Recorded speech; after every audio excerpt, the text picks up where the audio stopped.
अस्सलामुअलैकुम। Programme night addition में हम आपको खुशामदीद कहते हैं। नाजरीन, गुज़श्ता रोज़ सेनेट ने कौमी असम्बली से मंजूर शुदा एंटी मनी लॉन्ड्रिंग एक्ट तरमीमी बिल 2020 और इस्लामाबाद दारुल खिलाफा वक्फ इमलाक तरमीमी बिल 2020 दोनों को ही मुस्तरद कर दिया। सेनेट इजलास के दौरान हुकूमत और अपोजिशन अरकान के दरमियान शदीद तल कलामी हुई। ऐवान बाला से बिल मुस्तरद होने के बाद वज़ीर-ए-आज़म ने अपने ट्विटर पैगाम में कहा कि आज सेनेट में अपोजिशन ने FATF से मुतालिक दो अहम बिल्स इंसदाद मनी लॉन्ड्रिंग और दारुल हुकूमत वक्फ इमलाक को नाकाम बनाया है। मैं पहले ही दिन से कह रहा हूँ कि अपोजिशन रहनुमाओं के ज़ाती मफादात और मुल्क के मफादात एक दूसरे से मुतसादिम हैं। वज़ीर-ए-आज़म का मौक़िफ़ अपनी जगह, मगर पाकिस्तान पीपल्स पार्टी के रहनुमा शेरी रहमान ये कहती हैं कि सेनेट में बिल्स की मुखालिफत इसलिए की गई क्योंकि इनमें वारंट के बगैर गिरफ्तारी का इख्तियार पुलिस और तफ्तीशकारों को दिया गया है। इसका FATF ने मुतालबा नहीं किया है और ना ही किसी सूरत में इसका दिफा किया जा सकता है, जबकि सबसे ज़्यादा तंग नज़र जमहूरियत में भी ऐसा नहीं होता था। ऐसे कवानीन सफ़ाकाना एजेंडे को आगे बढ़ाने के लिए इस्तेमाल किए जाते हैं। जबकि रज़ा रब्बानी ने कहा कि अगर वज़ीर-ए-आज़म FATF का बिल पढ़ लेते तो शायद हिमायत नहीं करते।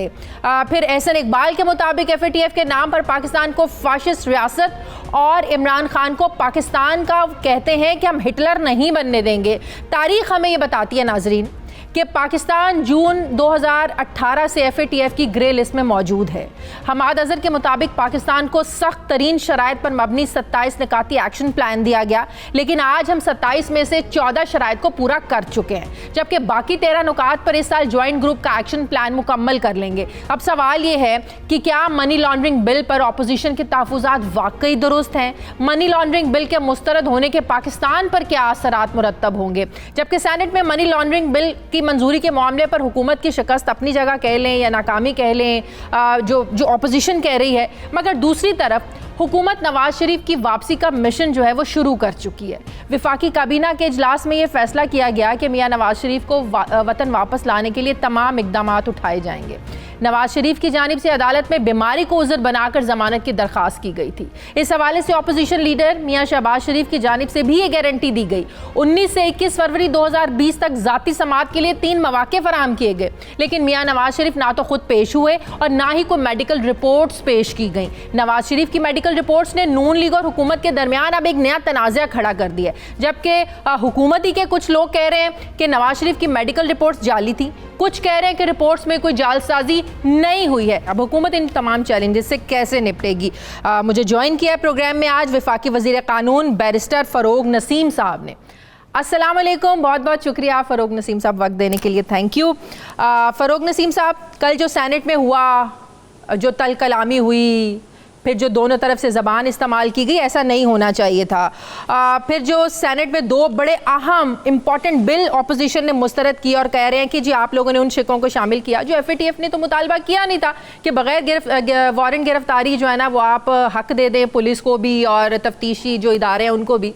ये अपोजिशन कह रही है, शेरी रहमान साहिबा कह रही हैं, तो ज़ाहिर है अब आप लोगों के लिए एक मुश्किल तो है, चैलेंज तो है। ये कौमी सलामती का मामला है, कोई आम बात नहीं है। क्या कितना बड़ा चैलेंज है अब आप लोगों के लिए इस बिल को मंजूर करवाना? सर,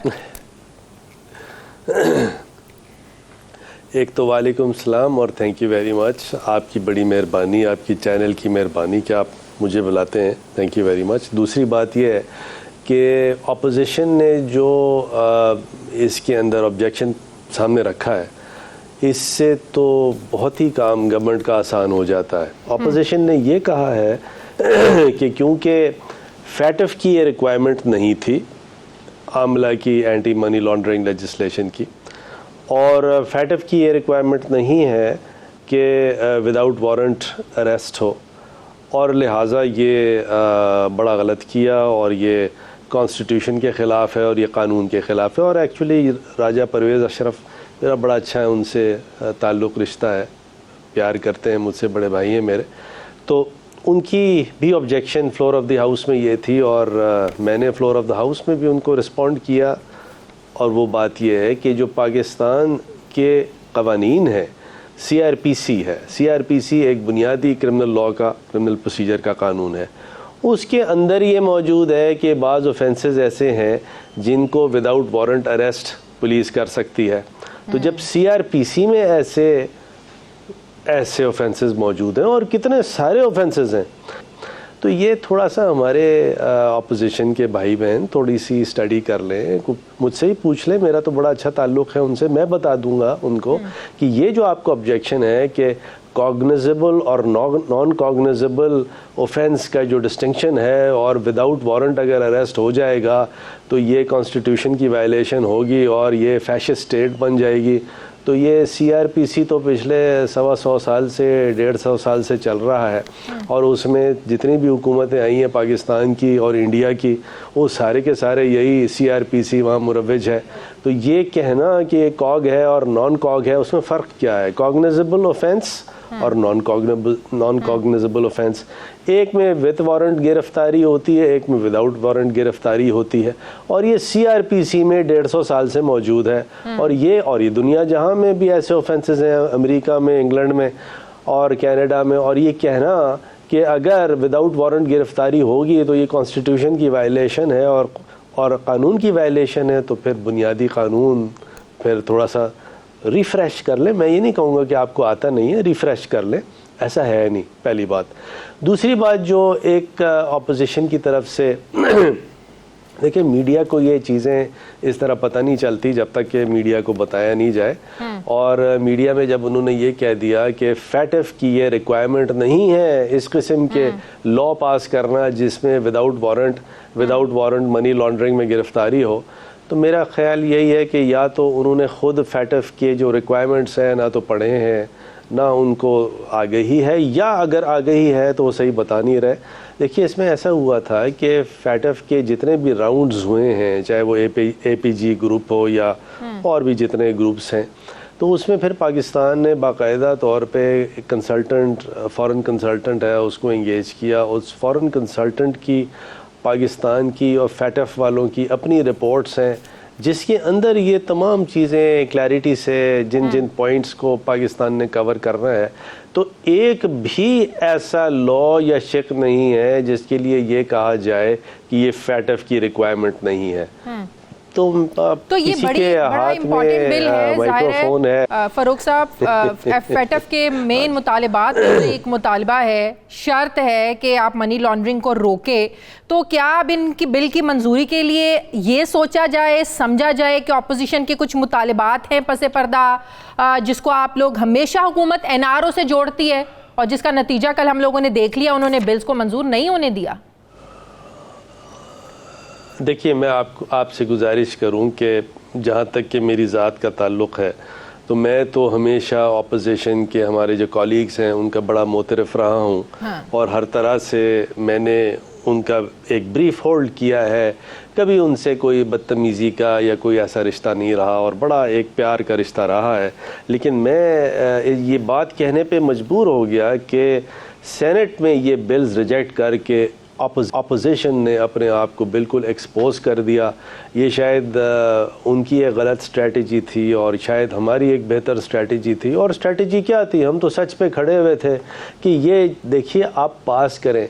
लिटरली मैं आपको शाजिया साहिबा ये गुजारिश करूं और आप रिकॉर्ड सेनेट का मंगा के देख लें कि मैंने ऑलमोस्ट हाथ पैर जोड़े अपने कॉलीग्स के अपोजिशन के कि आप गलत कर रहे हैं, ये पाकिस्तान के मुफाद में बिल है, इसको ऐसे नहीं करें। नैब में जहाँ तक तरमीम का मामला है वो तमाम की तमाम चीज़ें ओपन हैं। कोई ऐसी चीज़ जिससे अकाउंटेबिलिटी और एहतसाब का प्रोसेस जो है वो कॉम्प्रोमाइज़ नहीं होता। हम तैयार हैं, आज भी तैयार हैं, लेकिन ये सेनेट में अपोजिशन अनफॉर्चुनेटली जो है उसने एक गलत कार्ड खेला और मेरे ख्याल में अपोजिशन को अपने स्टेप्स को रिट्रेस करना चाहिए। अदरवाइज़ मौरख जो है वो अपोजिशन को यही कहेगी कि आपने पाकिस्तान के इंटरेस्ट में इस सेनेट से ये बिल को रिजेक्ट किया। और ये कहना कि ये फैटफ की रिक्वायरमेंट नहीं है, मैं आज दावत देता हूँ, शहरी रहमान साहिबा भी उस मीटिंग में हुआ करती थी, कोई भी हो हमारे साथ बैठ जाए, फैटफ की रिक्वायरमेंट्स भी सबके सामने रखी गई, उसमें से देख लीजिए, आप हमें कन्विंस कर दीजिए, हम आपको कन्विंस कर दें। बॉटम लाइन फैटफ की रिक्वायरमेंट्स हैं और आज भी ये हो सकता है। लेकिन अनफॉर्चुनेटली उस दिन तो अपोजिशन एक्सपोज हो गई, बड़ी पाकिस्तान के साथ अपोजिशन ने ज्यादती कर दी अनफॉर्चुनेटली।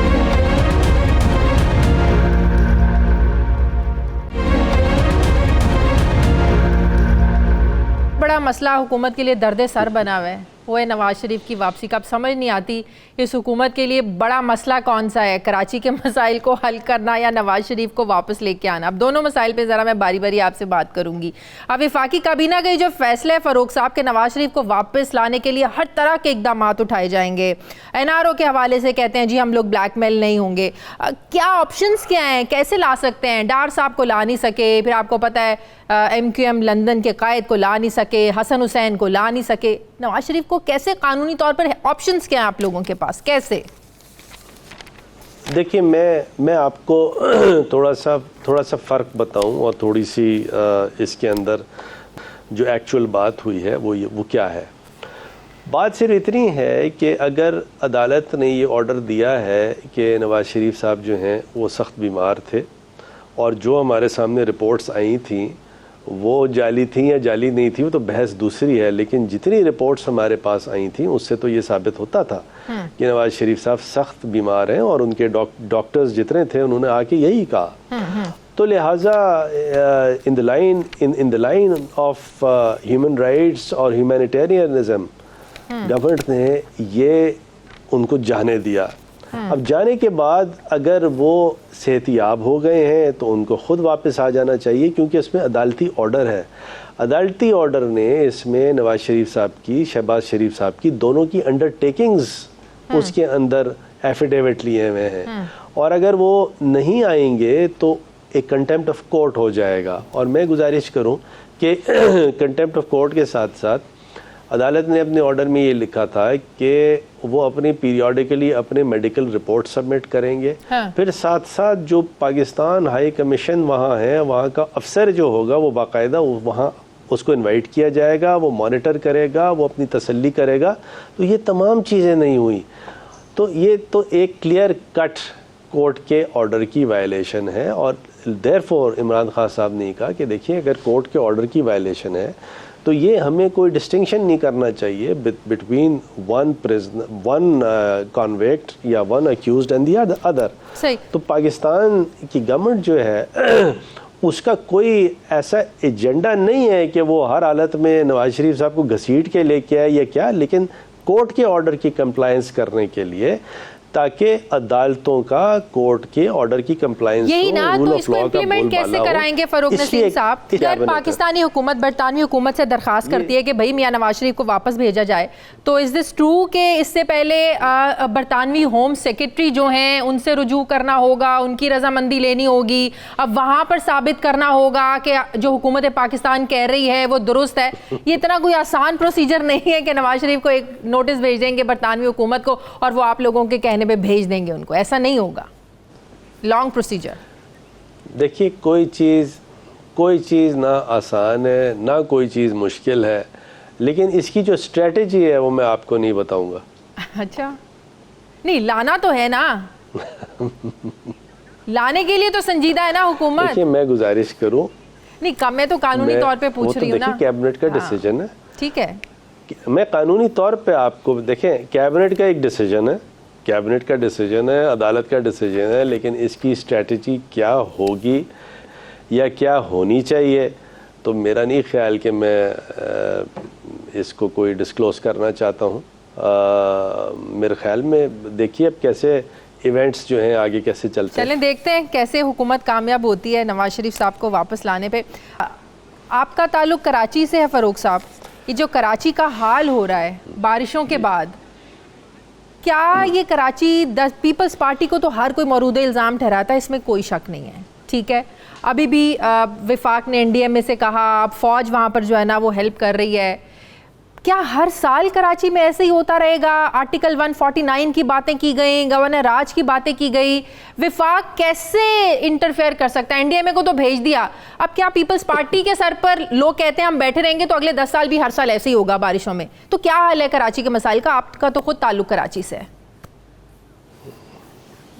देखिए मैं आपसे गुजारिश करूं और बड़ी नेक नियति से गुजारिश करूं कि कराची है, हैदराबाद है, ये ट्विन सिटीज़ है, अर्बन सिंध है, और इन पर्टिकुलर कराची जो है वो सिंध का 95% रेवेन्यू जो है कराची से जनरेट होता है। तो ये हमारे जो रूरल सिंध के जो भाई हैं उनके भी इंटरेस्ट में है कि कराची को सही चलना चाहिए। अगर कराची सही नहीं चलेगा और वहाँ से इनकम सही जनरेट नहीं होगी तो हमारे रूरल सिंध के जो भाई हैं तो उनको भी कुछ नहीं मिलेगा, वफाक को कुछ नहीं मिलेगा। और वफाक के लिए कराची के कोई 65 से 70% कंट्रीब्यूशन है रेवेन्यू में। और जब तक ये सिस्टम जो है तासुब का और करप्शन का सिस्टम इन प्लेस है तो सिंध का और कराची का, हैदराबाद का, लाड़काने का, आप नहीं समझते कि 18वीं तरमीम कहीं ना रुकावट है? वफाक कुछ करना भी चाहे, मदाखलत करना भी चाहे इन मामलात में, अपने हाथ में कंट्रोल लेना भी चाहे, 18वीं तरमीम एक रुकावट है जिसका हमेशा फ़ायदा भी उठाया जाता है। देखिए 18वीं तरमीम जो है, मैं गुजारिश करूं कि 18वीं तरमीम में भी आर्टिकल 149 को इंटैक्ट रखा गया। हाँ। और ये तो अब chief justice supreme court of Pakistan ने भी कह दिया है कि वफाक जो है 149 में करेक्टिव ऑर्डर्स पास कर सकती है। लेकिन मैं ये बिल्कुल नहीं कह रहा इस वक्त कि 149 वफाक के एजेंडे में है या गवर्नर रूल वफाक के एजेंडे में है। मैं तो सिर्फ आपसे ये गुजारिश कर रहा हूँ कि कराची, पाकिस्तान और सूबा सिंध, ये तीनों चीज़ें लाजिम व मलजूम हैं। कराची सिंध का हिस्सा है और सिंध जो है वो पाकिस्तान का हिस्सा है। For the sake of Pakistan Karachi को, for the sake of Sindh Karachi को अगर रेस्क्यू नहीं किया गया, यहाँ से करप्शन ख़त्म नहीं किया गया, असल जड़ क्या है? करप्शन है। असल जड़ क्या है? तासुब है। जब तक करप्शन और तासुब जो है सिंध की ये हुकूमत, ये पीपल्स पार्टी वाले हमारे दोस्त कॉलीग्स ख़त्म नहीं करेंगे। और ये देखें, ये सामने आपके है। मिसाल के तौर पे अब कोटा सिस्टम की बात है, 40-60 की बात है, 40% अर्बन सिंध से हो और 60% रूरल सिंध से हो, तो 40-60 के कोटे को इन्फोर्स करें। कोटा सिस्टम मेरे हिसाब से तो होना ही नहीं चाहिए, लेकिन अगर होता भी है तो ऐसा नहीं होना चाहिए कि पीपल्स पार्टी या सिंध की गवर्नमेंट जो है वो जाली डोमिसाइल लोग वहाँ से बनवाएं, रूरल सिंध से और अर्बन सिंध की नौकरियां ले लें। और यही हुआ है। अर्बन सिंध में कौन रहते हैं? उर्दू स्पीकिंग भी रहते हैं, पंजाबी भी रहते हैं, पठान भी रहते हैं, मेमन भी रहते हैं, आखानी भी रहते हैं, सारे लोग सिंधी स्पीकिंग रहते हैं। यानी अर्बन सिंध का अगर कोई सिंधी स्पीकिंग है तो अर्बन के कोटे में है। कराची देखिए एक गुलदस्ता है, हैदराबाद एक गुलदस्ता है। जितनी भी इकाइयां हैं पाकिस्तान की वो कराची, हैदराबाद में मौजूद हैं। ये तासुब को अब ख़त्म होना चाहिए, हर तरह से ख़त्म होना चाहिए। पंजाब में तो अर्बन और रूरल कोटा नहीं है, बलूचिस्तान में तो अर्बन रूरल कोटा नहीं है, तो ये सब सिंध पे मेहरबानी जो है भुट्टो साहब के ज़माने से क्यों है? इसका कोई जवाब नहीं देता। बिल्कुल। तो कराची का हाल आपके सामने। बिल्कुल सही। बहुत बहुत शुक्रिया वफाकी वज़ीर कानून बैरिस्टर नसीम साहब मेरे साथ हैं। नाज़रीन, मुझे प्रोग्राम में एक ब्रेक लेनी, वापस आते हैं एक वक्फे के बाद।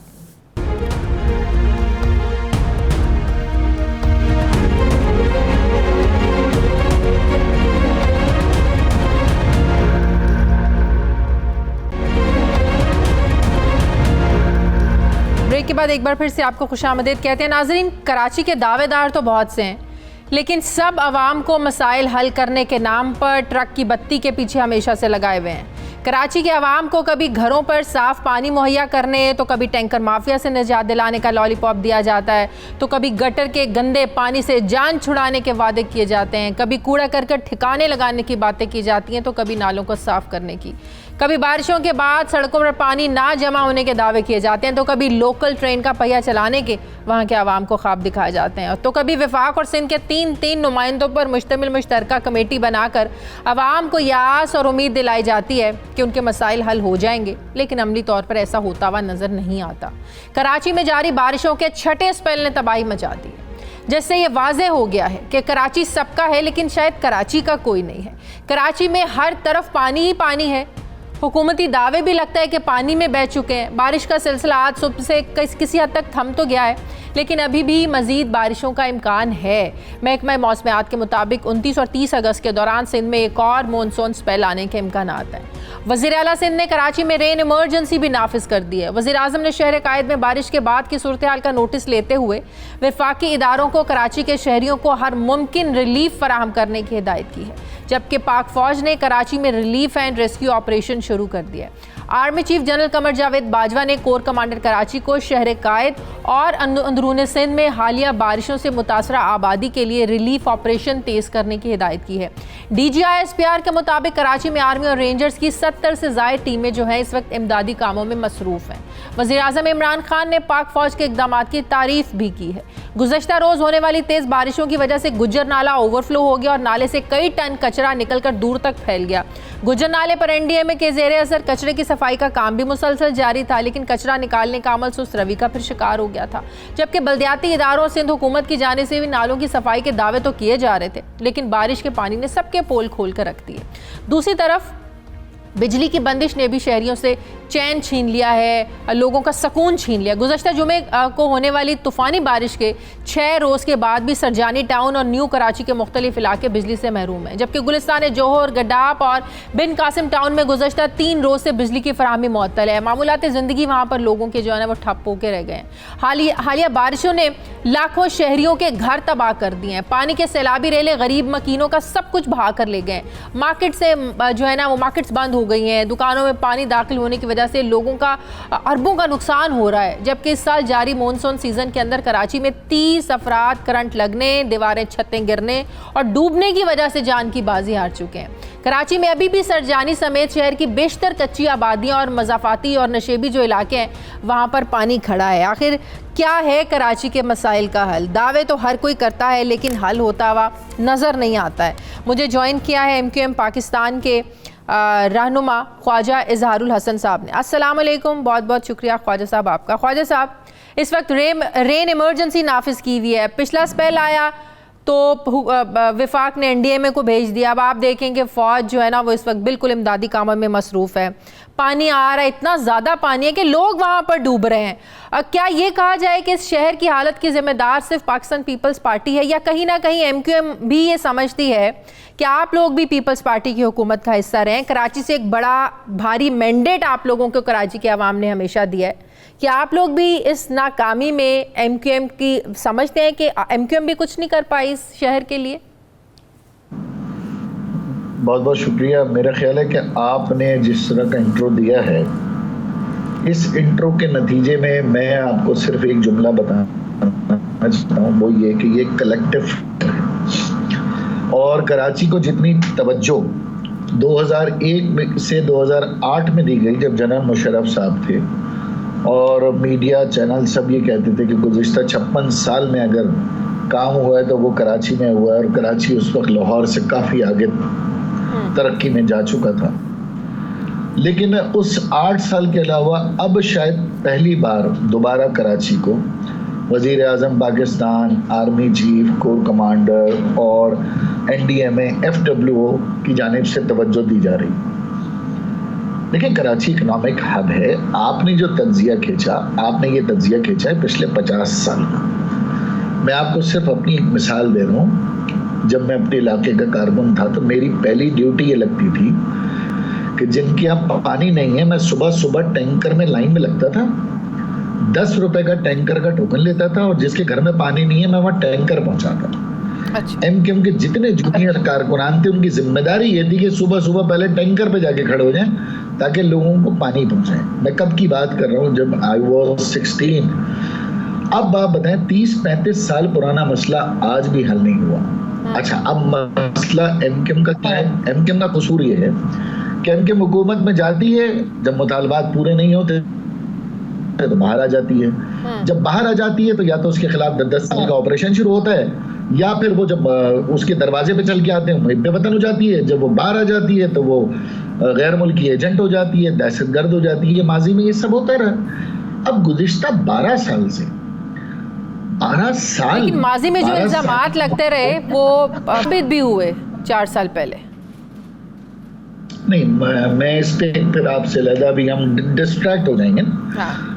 MQM मौजूद है, हुकूमत का हिस्सा है, पाकिस्तान के इलेक्टोरल पॉलिटिक्स में रजिस्टर्ड है, और हमारे वजीर हैं। तो मेरा ख्याल है अभी आगे चलने। अब इसमें ये जरूर है कि 12 साल के अंदर हम क्यों पीपल्स पार्टी पे नाराज हैं। हम 5 साल कोalition में रहे। कोalition में रहने के बाद भी आपने देखा कि कोalition में भी हमने 3 दफा हड़तालें की हैं। हम हुकूमत से बाहर गए, वापस हमने स्ट्राइक भी की है। बत्ती के खिलाफ भी हमने स्ट्राइक की। अब हम गुज़िश्ता 4 साल से 5 साल से बिल्कुल अपोजिशन में, ना हम फेडरेशन में थे ना हम सूबे में थे। पीटीआई के साथ इत्तेहाद करने की वजह क्या थी? यही वजह थी ना कि भाई कराची को जिस तरह लाहौर की इंपॉर्टेंस है, इस तरह कराची को भी वो इंपॉर्टेंस मिलनी चाहिए जो आपने अभी फरमाया मिल रही है। इस पे उम्मीद कितनी है ये अलग बात है। अब कराची का हल क्या है? आखिर में मैं ये कहूँगा, अच्छा विफाक में अगर आप कराची के मसाइल के हल की वजह से शामिल हुए तो मसाइल तो अफवाज पाकिस्तान उसके इदारे कर रहे हैं। सवाल ये है कि अवाम ने जिनको वोट दिया है, जिनको मैंडेट दिया है, वो लोग कहाँ हैं? इस शहर को एक कंसोलिडेटेड मेट्रोपॉलिटन कॉर्पोरेशन होना है, जिस तरह लाहौर है, जिस तरह कोयटा है, जिस तरह पेशावर है।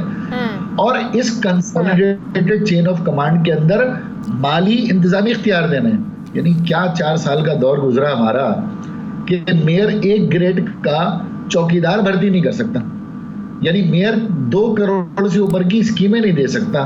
वजीर आला साहब के पास जाना पड़ेगा। तो 28 अगस्त को जा रहे हैं, तो नया एडमिनिस्ट्रेटर क्या मुतफिका लाया जाएगा? आप लोगों से मुशावरत हुई या होगी? कैसे आएगा? कौन होगा नया एडमिनिस्ट्रेटर? पीपल्स पार्टी की रिवायात में मशावरत का तो कोई आज तक मैंने हिस्ट्री में नहीं देखा हो मशावरत करें। अच्छा, माड़ी जिला आपके सामने ये तो अफसरान बुलाते हैं, अपने पास बुलाते हैं, उससे वफादारी का हलफ लेते हैं, क्या लेन देन तय करते हैं मुझे नहीं पता। तो वो जो एडमिनिस्ट्रेटर, आपको याद होगा बल्दियाती इंतखाबात से पहले 8 साल एडमिनिस्ट्रेटर रहे ना कराची पे। ये जो 4 साल सुप्रीम कोर्ट के हुक्म पे हुआ, उसके बाद 2008 से तो इंतखाबात हुए नहीं थे। वो एडमिनिस्ट्रेटर भी मैं आपको बताऊं, कोई एयरपोर्ट के नीचे से भागा, कोई एयरपोर्ट के ऊपर से भागा, वो सब आपके सामने है। तो अब जो भी एडमिनिस्ट्रेटर आएगा हम उसको देखेंगे। हमारी हिमायत उसी सूरत में रहेगी कि वो बुनियादी तौर पर एक अच्छी शोहरत का हामिल हो और कराची से ताल्लुक हो। क्या ये बात दुरुस्त है कि पीपल्स पार्टी ने रोशन शेख को लगाने की कोशिश की, जिन्हें अभी कल ही नायब ने जो है ना गिरफ्तार किया करप्शन के इल्जामात में? ये सच है? मैं सिंसियरली कह रहा हूँ, मेरी नॉलेज में नहीं है, ना मुझसे किसी ने कहा, ना इनके मुझसे किसी ने बात की। लेकिन हाँ ये जरूर है, अच्छी शोहरत का हामिल होगा, दबाव नहीं लेगा, इनका दबाव नहीं लेगा कि कराची पे एडमिनिस्ट्रेटर इंतखाबात तक रहेगा, काम करेगा, हम सपोर्ट करेंगे। नहीं करेगा, सपोर्ट नहीं करेंगे। इस शहर के अंदर अलमिया ये रहा है, न शहर की पुलिस हमारी है, न शहर का भिखारी हमारा है, न शहर के डाकू हमारे हैं। कराची वालों मसला तो कराची वालों से कोई पूछता ही नहीं है। ये तो पहली बार ऐसा हो रहा है कि chief of the army staff भी है, एनडीएमए भी है, एफडब्ल्यू, तो उसमें मुराद अली शाह साहब के हमने कराची वालों का मसला, कराची वालों से बेहतर तो किसी को नहीं पता है ना, जो रहे हैं उनसे बेहतर तो किसी को नहीं पता है ना, जो हुकूमत का हिस्सा रहे हैं उनसे बेहतर तो किसी को नहीं पता है ना। बाहर से आके कौन पूछे, कौन बताए कि कराची का क्या मसला है? कराची पे लाड़काना रूल कर रहा है, कराची पे कराची वाले कहाँ रूल कर रहे हैं? हुकूमत में और मकामी हुकूमत में जमीन और आसमान का फर्क है। जो सिंध हुकूमत है वो कराची से सालाना 250 अरब रुपए लेकर 3 अरब रुपए कराची को सालाना देती है तरक्यात में। ठीक है, बहुत बहुत शुक्रिया। MQM पाकिस्तान के रहनुमा ख्वाजा ज़ारुल हसन साहब मेरे साथ हैं। मुझे ब्रेक लेनी है, ब्रेक के बाद मुझे ज्वाइन करेंगे साबिक कप्तान कौमी क्रिकेट टीम जावेद मियांदाद साहब, जिन्हें हम देखते रहते हैं गाहे बगाहे हुकूमत की कारकर्दगी पर बड़ी बात भी करते रहते हैं, तनकीद भी करते रहते हैं, जिसकी वजह से खबरों की जद में होते हैं। वो कराची में रहते हैं। कराची की सूरत हाल पर मैं जावेद मियांदाद साहब से भी बात करूँगी एक छोटे से वक्फे के बाद।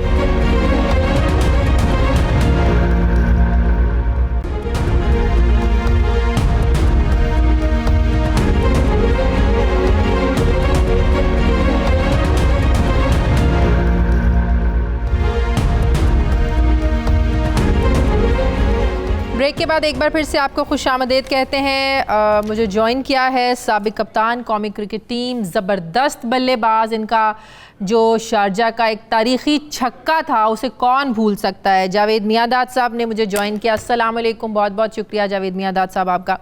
जावेद मियांदाद साहब, आप हुकूमती कारकर्दगी पर गाहे बगाहे बात भी करते रहते हैं, क्रिटिसाइज़ भी करते रहते हैं, तो जो कराची की सूरत हाल है, अगर मैं बतौर कराची के काम शहरी से अगर आपसे मैं ये पूछूं कि पिछले 2 दिन से कराची जो पानी में डूबा हुआ है, इतना पानी है कि लोग जो है ना वो मर रहे हैं। अब हुकूमत ने फ़ौज को भेजा है, NDMA को भेजा, अब फ़ौज और फ़ौज के इदारे वहाँ पर लोगों की हेल्प करने में मसरूफ़ हैं। आप समझते हैं कि सूबाई हुकूमत और वफाक दोनों ही जिम्मेदार हैं कराची का जो हाल है, जावेद मियांदाद साहब? नहीं, देखिए, सबसे पहले तो सबको सलाम अलैकुम। और बात यह है कि ये अनएक्सपेक्टेड चीज़ हुई है कि पता नहीं है। पहली बात तो कराची का जो नक्शा था, आज आपको वो नक्शा तो नज़र नहीं आएगा, क्योंकि इस कराची के लिए इतना प्रॉब्लम हुआ है कि आपको पता है कि यहाँ पर इतनी ऐसी ऐसी चीज़ें यहाँ बन चुकी है कि आपको वो कराची का मैप जो है अगर पुराना देखेंगे तो आज वो नज़र नहीं आएगा। और इसमें गलती हम सब की है, जितने लोग कराची में रहते हैं, मैं समझता हूँ हम सब की गलती है। और गलती इस तरीके से इदारों की भी है, क्योंकि यहाँ ये कब्जा माफिया जो है उसने बेसिकली जो चीज़ें बनी हुई थी पहले जब हम छोटे होते थे, मुझे याद है हमारे 60 की बातें, ये वो छोटे होते थे, पानी हमेशा हर मानसून जब होता था हमेशा बारिश आती थी और चीजें बनी थी। अब इंक्रोचमेंट ये जो इतनी चीजें बन चुकी है, तो मैं समझता हूँ कि कराची का तो वो पता भी नहीं चलेगा कि कराची कहाँ से शुरू हो रहा है, कहाँ पर लाइनें थी, कहाँ नहीं है। तो मैं समझता हूँ कराची को आपको बिल्कुल नया कराची बनाना पड़ेगा। इसके अंदर सबकी गलती हुई है, केडीए की भी हुई है। यहाँ पर मैं कहूँगा कि जितने भी यहाँ पर स्टेक होल्डर्स हैं उनकी भी हुई है, सब ने अपना अपना काम किया है, मगर कराची का किसी को ये नहीं पता था कि ऊपर वाले ने भी एक दफा ऐसी बारिश भेजनी है जिससे सबको याद आ गया, कराची भी याद आ गया। लेकिन ये कैसे हल होंगे मसाइल? आप देखें जावेद मियांदाद साहब, पिछले 10 सालों से एक ही पार्टी जो है वो रूल कर रही है पूरे सिंध में, लोग भी हर बार उसी को वोट देते हैं, वही पार्टी जीतती आ रही है। तो क्या स्ट्रक्चर जो है ना वो कराची का चेंज करने के लिए आपको लगता है कि अब चेहरे भी तब्दील करने की ज़रूरत है, उन लोगों को आगे आने की ज़रूरत है जो कराची के मसाइल को समझ सकें और सिंसेरिटी के साथ कराची को अपना समझ के वहाँ के मसाइल जो है ना हल कर सकें? तहरीक इंसाफ को भी कराची ने एक बड़ा जो है ना वो मैंडेट दिया है, तहरीक इंसाफ भी कुछ नहीं कर पाई कराची के लिए। देखिए, लाजिम बात है कि गवर्नमेंट तो यहाँ पर हमेशा है ना सिंध की रही है, मगर बात यह है कि हर एक को टाइम मिला है, वक्त मिला है, आप अपने अपने तौर पे मिल के देखें, कराची को सही करना होगा सबको मिल के। और मेरी जो गुजारिश वो ये है कि देखिए, कल की बात भूल जाए, कल था, आज की देखें और फ्यूचर देखें। तो डिवाइड करना चाहिए और उसके बाद 4, 5, 6 ऐसी चीज़ें बनानी चाहिए, और उसको जो है ना आप करेंगे तो उससे आपके चांसेस बनाने के ज़्यादा अच्छे होंगे। अगर आप इसी तरीके से जाएंगे तो मैं नहीं समझता, इसको चेक आउट करना पड़ेगा, रकबा, पॉपुलेशन, हर चीज़ को काउंट करना पड़ेगा, और उसके बाद से फिर है ना इसको क्या आप समझते हैं पीपल्स पार्टी नाकाम हो चुकी है पिछले 10 सालों में? नहीं, देखिए, यहाँ लाजिम बात है कि इनके पास भी है ना मतलब रही है, मगर यहाँ सब इन्हीं के पास ही रही है, इन्हीं के पास रही है पीपल्स पार्टी के पास जो है कि अपोजिशन भी बुरी नहीं है, अगर पीपी है तो अपोजिशन भी तगड़ी है। तो मगर ये मसले जो है ये पैदा कैसे हुए, ये सब ने मिलकर किए हैं, ये एक किसी को भी आप ये छड़ा नहीं सकते। कराची में हर जबान का आदमी रहता है, पठान भी रहता है, सिंधी भी रहता है, माजिद भी रहते हैं, हर तरह के रहते हैं, तो सब बटे हुए हैं, कोई एक इलाके मखसूस नहीं बने हुए। जावेद मियांदाद साहब, आप समझते हैं कि तहरीक इंसाफ की जो हुकूमत है दुरुस्त समत में चल रही है? पिछले दिनों आपकी एक वीडियो भी बड़ा वायरल हुई जिसमें आपने काफ़ी क्रिटिसाइज भी किया पीटीआई को, पीटीआई की पॉलिसीज़ को, ख़ास तौर पर जो क्रिकेट में लेकर इतनी चेंजिंग्स की हैं। आपने कहा जो क्रिकेटर्स हैं उनका रोज़गार छीन लिया गया। क्या पीटीआई की हुकूमत दुरुस्त समत में चल रही है? नहीं, देखिए, ये चीज़ तो मैंने पहले भी आवाज़ उठाई थी जब ये बैंक्स जो मना किए थे, बंद किए थे, उसके ऊपर आपको नहीं पता कि बैंक से क्या फ़ायदा हो रहा था। बैंक से सबसे बड़ा ये फ़ायदा हो रहा था कि बैंक की टीमें होती थी, सॉलिड टीमें होती थी, अच्छी, तो हमारा कंपटीशन जो क्रिकेट का था वो वन ऑफ द बेस्ट होता था, और उसकी वजह से पाकिस्तान को बड़ा फ़ायदा था। पाकिस्तान लेवल पे आपको बड़े अच्छे प्लेयर मिलते थे, और सबसे बड़ी बात ये थी कि एक बंदा कुर्बानी दे रहा होता था मगर उसका पूरा खानदान जो है वो पल रहा होता था। हाँ। तो ये वजह है क्योंकि पाकिस्तान में इस वक्त सबसे बड़ी जो प्रॉब्लम है माशी है, बाकी चीज़ें नहीं है। अगर लोगों को रोटी रोजगार ये चीज मिल जाए तो चाहे आप क्रिकेट को भी बंद कर दें और भी चीजें चाहते हैं तो क्यों खत्म किया है? खान साहब की हुकूमत आई, उन्होंने ये सब कुछ क्यों खत्म कर दिया है? आप क्या उनसे मिलते नहीं हैं, मशवरे नहीं देते हैं उनको, या मिलना चाहते हैं उन्होंने कभी टाइम नहीं दिया? क्या मसाइल क्या हैं? नहीं देखिए, मेरी तो एक आध दफा जब मुलाकात हुई है जब से, और वो भी मैं इस्लामाबाद गया था तो मुलाकात हुई थी। देखिए, प्यासा कुएं के पास जाता, कुआं प्यासे के पास नहीं आता। तो मैं यही कहूँगा, मेरा तो कोई काम नहीं है, कुछ नहीं है। अगर जब भी इस मुल्क को मेरी जरूरत है, अगर चाहते हैं कोई भी, नॉट ओनली पीटीआई, एनीवन, यहाँ पर भी मैं सिंध में होता हूँ, मेरे पास सिंध के भी गवर्नमेंट के लोग हैं, जानने वाले हैं, बात करते हैं सबसे।